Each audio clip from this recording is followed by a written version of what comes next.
Hello and welcome to my channel today, Boo Snakes and More. Today we're going to be reading the story I'm writing called 101 Dalmatians Meet Hercules.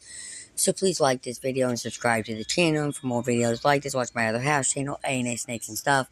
My youngest son's channel, He Needs Toys and Games, or my oldest son's channel, Little Chris 10. Now let's dive into the video.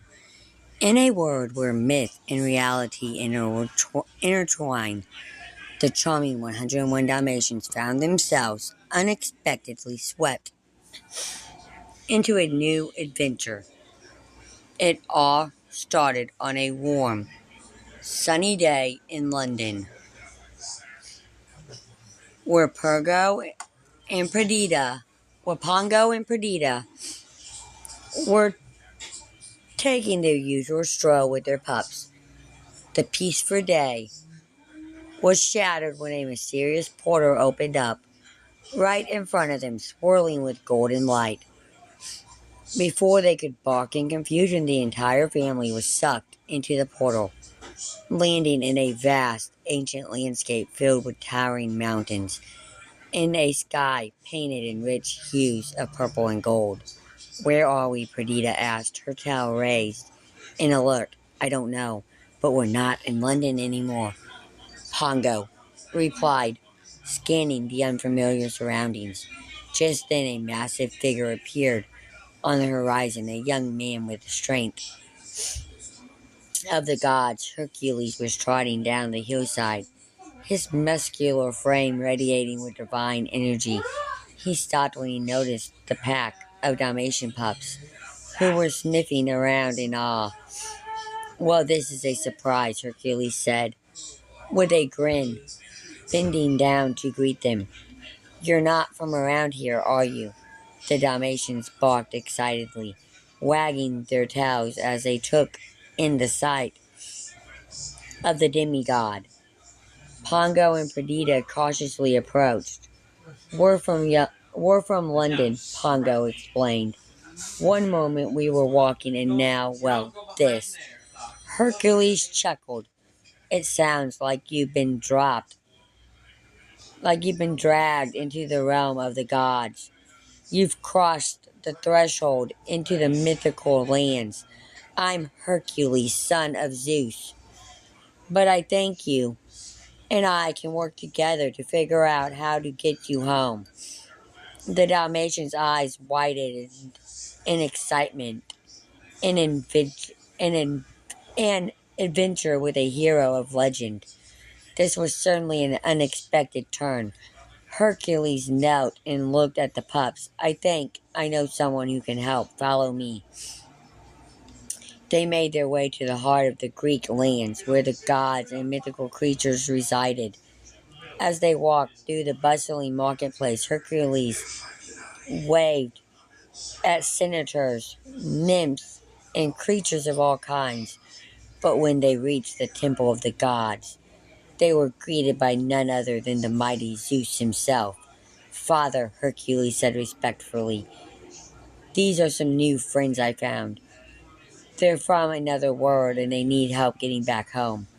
Zeus, with his long flowing beard and thunderous presence, raised an eyebrow. "Another word, you say? That's an interesting predicament, but perhaps I can be of assistance." Suddenly, a booming voice echoed from above. "You dare speak of other worlds without mentioning me?" It was Hades, the god of the underworld, emerging from the shadows, with his fiery hair and mischievous grin. Hercules sighed. "Not you again, Hades. Oh, come on, big guy. You can't have a good story about a little chaos," Hades teased, snapping his fingers. In an instant, a few of the pups had become entangled in magical vines, much to their amusement, as they playfully barked and rolled around. Zeus raised his hand, and the vines vanished. "Hades, this is not the time." Hades grinned. "Fine, fine, but don't say I didn't try to liven things up."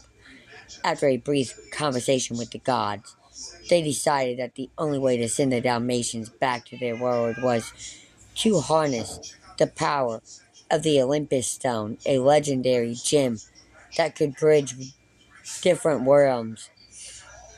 But it wouldn't be an easy task. The stone was hidden deep within the labyrinth, guarded by terrifying creatures.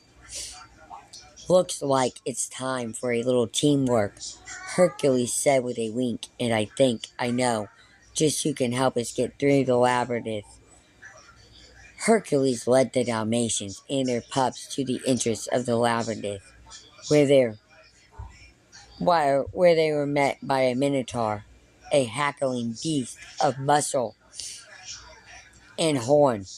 But to their surprise, the minotaur didn't attack. Instead, he stood aside, giving them a weary look.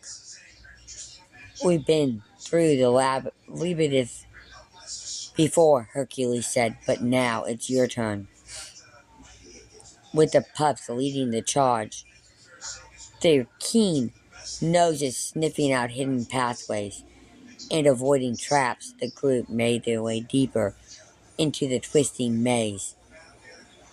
It was a wild journey filled with narrow escapes, daring leaps, and of course a few messy moments when the pups got distracted by the odd scent. Finally, after much excitement and a bit of chaos, they found the Olympus stone in a hidden chamber, glowing with a golden light. Hercules stepped forward, using his strength to lift the stone from its pedestal. With the stone in hand, the group made their way back to Zeus's temple, where the god of the sky stood waiting. Well done, all of you. Now let's get our friends home. With a wave of Zeus's mighty hand, the Dalmatian family found themselves back in London, standing where they had started.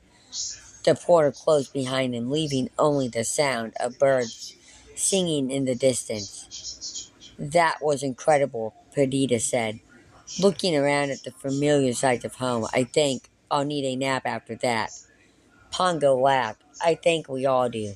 But that was an adventure we'll never forget, and so the Dalmatians returned to their peaceful life, but with the knowledge that they had once walked among gods and had helped a legendary hero in his quest.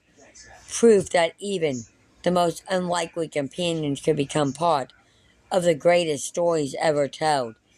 Thank you for watching this video, and peace out till the next one.